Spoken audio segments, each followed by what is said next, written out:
Why do you make art? I think the answer you're supposed to give is because I have to. But I spent 30 years not making any. After I kind of left art school in 1971, went through a very fallow period, like for 30 years. And then I started making art again in 2009, which is 5 years now. And I started making art again because I had to. For me, it was a response to personal circumstances in my life, the loss of my father, and wanting to express something about myself, which I couldn't find any other way of doing. So I started painting, and then that has led to finding different ways of expressing ideas in a whole range of different media. And it's whatever I'm interested in at the time. It's kind of my subject matter. What does your art practice say about you?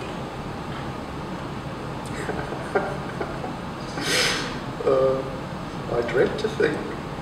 No, if your art practice is kind of authentic, then it should say quite a lot about the artist.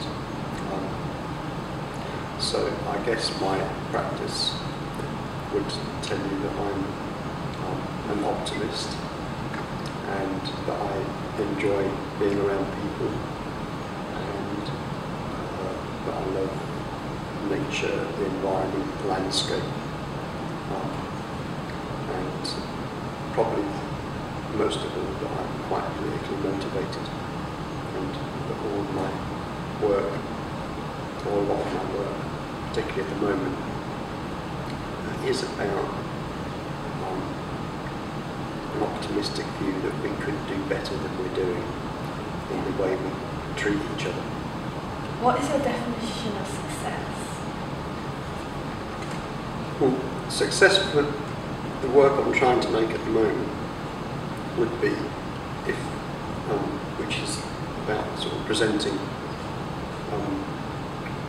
apparently naively optimistic statements to the world, just to see what kind of reaction I get.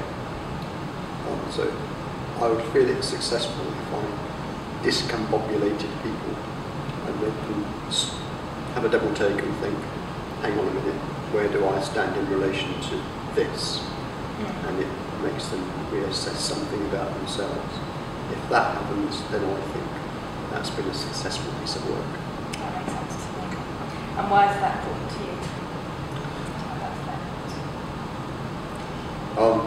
Just because I want to change the world. Yeah. Me too. Of course. Probably not single-handed, but you know. Yeah, because be part of. You're aware that to have that effect is to change the world. Yeah.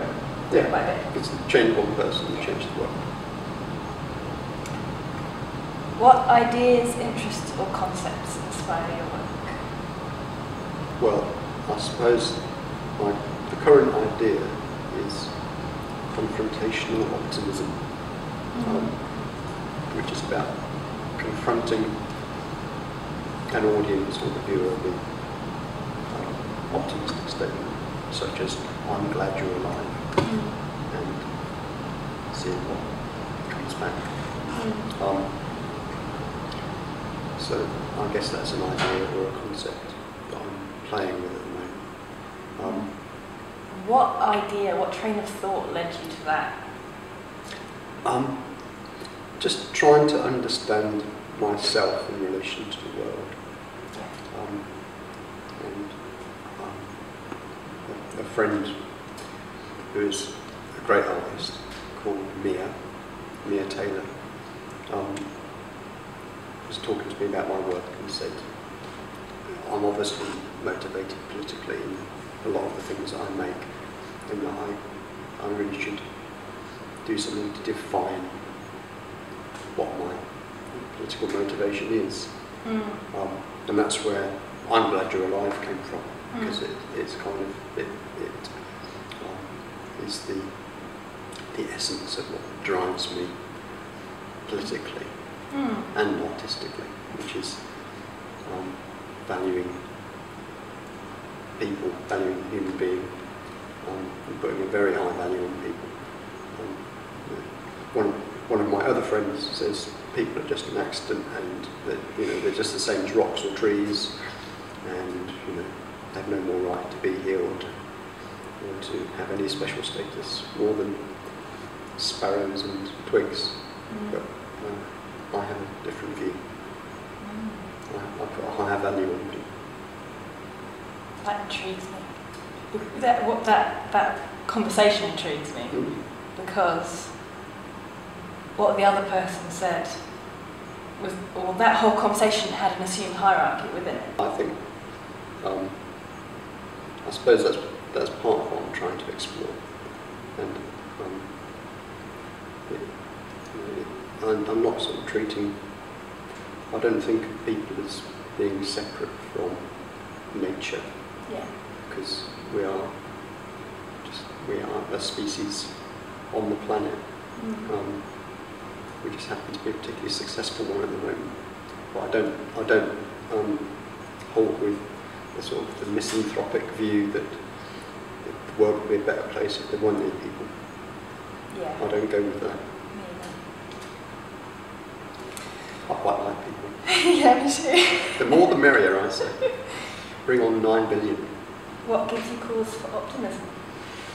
I think faith that people have got the power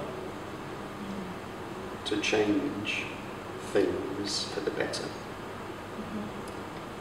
And I think we have. Yeah. That's why I'm optimistic.